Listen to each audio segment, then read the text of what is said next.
ಎಲ್ರಿಗೂ ನನ್ನ ಪಿಂಗಾರ ಕುಕಿಂಗ್ ಚಾನಲ್ಗೆ ಸ್ವಾಗತಗಳು. ಇವತ್ತು ನಾನು ತುಂಬಾ ಹೆಲ್ದಿ ಅದೇ ರೀತಿ ಟೇಸ್ಟಿಯಾಗಿರುವ ಒಂದು ಪಲ್ಯವಾಗಿ ಬಂದಿದ್ದೇನೆ. ಅದು ಯಾವುದರಿಂದ ಮಾಡಿರೋದು ಗೊತ್ತುಂಟಾ? ನುಗ್ಗೆ ಸೊಪ್ಪಿನಿಂದ ಮಾಡಿರುವಂತಹ ತುಂಬಾ ಟೇಸ್ಟಿಯಾಗಿರುವ ಒಂದು ಪಲ್ಯ. ನುಗ್ಗೆ ಸೊಪ್ಪಿನಲ್ಲಿ ತುಂಬಾ ಪೋಷಕಾಂಶಗಳಿವೆ. ಪ್ರೋಟೀನ್ಸ್ ಇದೆ, ವಿಟಮಿನ್ಸ್ ಇದೆ, ಕ್ಯಾಲ್ಶಿಯಮ್ಸ್ ಇದೆ. ಸೊ ನುಗ್ಗೆ ಸೊಪ್ಪು ಅಂದರೆ ಅದು ಶರೀರಕ್ಕೆ ತುಂಬಾ ಒಳ್ಳೆಯದು. ಸೊ ಅದರಿಂದ ಒಂದು ಸಿಂಪಲ್ ಆಗಿರುವ ಪಲ್ಯ ಮಾಡುವ. ನನ್ನ ಮನೆಯಲ್ಲೇ ಆಗಿರುವಂತಹ ನುಗ್ಗೆ ಸೊಪ್ಪು ಇದು. ಅದನ್ನು ಸ್ವಲ್ಪ ನಾನು ಕೀಳ್ತಾ ಇದ್ದೇನೆ. ಅದನ್ನು ನಾವೇನು ಮಾಡಬೇಕು ಅಂದರೆ ಚೆನ್ನಾಗಿ ಕ್ಲೀನ್ ಮಾಡ್ಕೋಬೇಕು. ತುಂಬಾ ಸೂಕ್ಷ್ಮವಾಗಿ ಕ್ಲೀನ್ ಮಾಡಬೇಕು ಇದನ್ನು. ಇದರಲ್ಲಿ ಮೇ ಬಿ ಕೀಟಗಳೆಲ್ಲ ಇರಲಿಕ್ಕೆ ಚಾನ್ಸಸ್ ಇದೆ. ಸೊ ಅದನ್ನು ಚೆನ್ನಾಗಿ ನೋಡಿ. ನಾವು ಈ ಲೀವ್ಸನ್ನು ಈ ರೀತಿ ಬ್ಯಾಕಿಗೆ ಎಳೆಯುವಾಗ ಅದು ಬರ್ತದೆ. ಆಮೇಲೆ ಅದರ ನಾರು ಇದೆಯಲ್ವ, ಅದು ನಮಗೆ ಬೇಕಾಗಿಲ್ಲ. ಸೊ ಇದನ್ನು ಚೆನ್ನಾಗಿ ಈ ರೀತಿ ಕ್ಲೀನ್ ಮಾಡ್ಕೋಬೇಕು.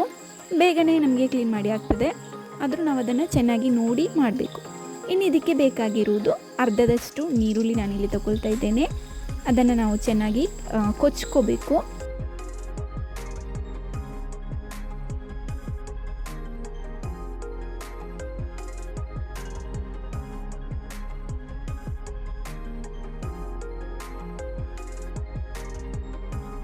ಇನ್ನು ಮೇಯ್ನಾಗಿ ನಮಗೆ ಹಲಸಿನ ಬೀಜ ಬೇಕು. ಹಲಸಿನ ಬೀಜದಲ್ಲಿ ತುಂಬಾ ಪ್ರೋಟೀನ್ಸ್ ಇರ್ತದೆ. ಸೊ ಅದರ ಸಿಪ್ಪೆಯನ್ನು ತೆಗೆದು ಅದನ್ನು ಈ ರೀತಿ ಚೆನ್ನಾಗಿ ಕಟ್ ಮಾಡಿ ನಾನು ಇಟ್ಕೊಂಡಿದ್ದೇನೆ. ಒಂದು 10ರಿಂದ 15 ಹಲಸಿನ ಬೀಜ ಸಾಕು. ಇನ್ನು ಸ್ವಲ್ಪ ಸಾಸಿವೆ ಬೇಕು, ಅದೇ ರೀತಿ ಬೆಳ್ಳುಳ್ಳಿ ಮತ್ತು ನಮಗೆ ಒಣಮೆಣಸು ಕೂಡ ಬೇಕು. ಒಂದು ಮಣ್ಣಿನ ನೆಸಲೆಗೆ ಸ್ವಲ್ಪ ನೀರು ಹಾಕಿ ಅದಕ್ಕೆ ಮೊದಲಿಗೆ ನಾನು ಈ ನಮ್ಮ ಕಟ್ ಮಾಡಿಟ್ಟ ಹಲಸಿನ ಬೀಜ ಉಂಟಲ್ವಾ, ಅದನ್ನು ಹಾಕಿ ಸ್ವಲ್ಪ ಹೊತ್ತು ಬೇಯಿಸ್ತಾ ಇದ್ದೇನೆ. ಮುಚ್ಚಿಟ್ಟು ಬೇಯಿಸ್ಕೋಬೇಕು. ಆಮೇಲೆ ಇದಕ್ಕೆ ಸ್ವಲ್ಪ ಉಪ್ಪು ಕೂಡ ಸೇರಿಸ್ಕೋಬೇಕು ಮೊದಲಿಗೆ. ಸೊ ಚೆನ್ನಾಗಿ ಬೆಂದು ಬರಬೇಕಿದ್ದು. ಅದಾದ ನಂತರವೇ ನಾವು ಇದಕ್ಕೆ ಏನು ಹಾಕಬೇಕು, ಸೊಪ್ಪನ್ನು ಹಾಕೋದು. ಸೊ ನೋಡಿ, ಇವಾಗ ನಾನು ಆ ಎಲ್ಲ ಸೊಪ್ಪನ್ನು ಕೂಡ ಇದಕ್ಕೆ ಹಾಕ್ತಾ ಇದ್ದೇನೆ. ಸೊಪ್ಪು ಹಾಕಿ ಚೆನ್ನಾಗಿ ಒಮ್ಮೆ ಮಿಕ್ಸ್ ಮಾಡ್ತಾ ಇದ್ದೇನೆ. ಆಮೇಲೆ ಇದಕ್ಕೆ ಸ್ವಲ್ಪ ನೀರುಳ್ಳಿ ಕೂಡ ಈಗಲೇ ಹಾಕ್ತಾ ಇದ್ದೇನೆ. ಹಾಕಿ ನಾನು ಇದನ್ನು ಪುನಃ ಬೇಯಿಸ್ತಾ ಇದ್ದೇನೆ.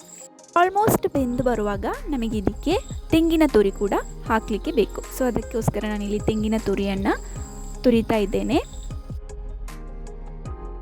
ಆಗ ನಾವು ಸ್ವಲ್ಪ ಉಪ್ಪು ಸೇರಿಸಿದ್ರಿಂದ ಈಗ ಸ್ವಲ್ಪ ಉಪ್ಪು ಮತ್ತು ಸ್ವಲ್ಪ ಅರಶಿನ ಹಾಕಿ ಚೆನ್ನಾಗಿ ಇದನ್ನು ಮಿಕ್ಸ್ ಮಾಡ್ತಾ ಇದ್ದೇನೆ.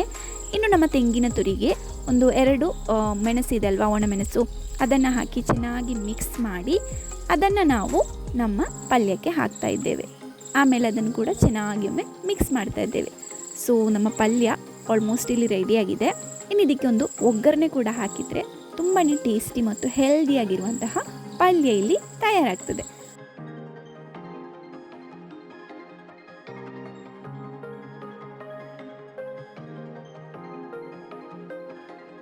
ಒಗ್ಗರಣೆಗೆ ನಾನಿಲ್ಲಿ ಒಂದು ಬಾಣಲಿಗೆ ಸ್ವಲ್ಪ ಎಣ್ಣೆ ಹಾಕಿ ಅದಕ್ಕೆ ಸ್ವಲ್ಪ ಸಾಸಿವೆ, ಆಮೇಲೆ ಒಂದು 2ರಿಂದ 3ರಷ್ಟು ಬೆಳ್ಳುಳ್ಳಿ ಕೂಡ ಹಾಕಿ ಆಮೇಲೆ ಅದನ್ನು ಒಗ್ಗರಣೆ ಹಾಕಿ ಈ ನಮ್ಮ ಪಲ್ಯಕ್ಕೆ ಹಾಕ್ತಾ ಇದ್ದೇನೆ.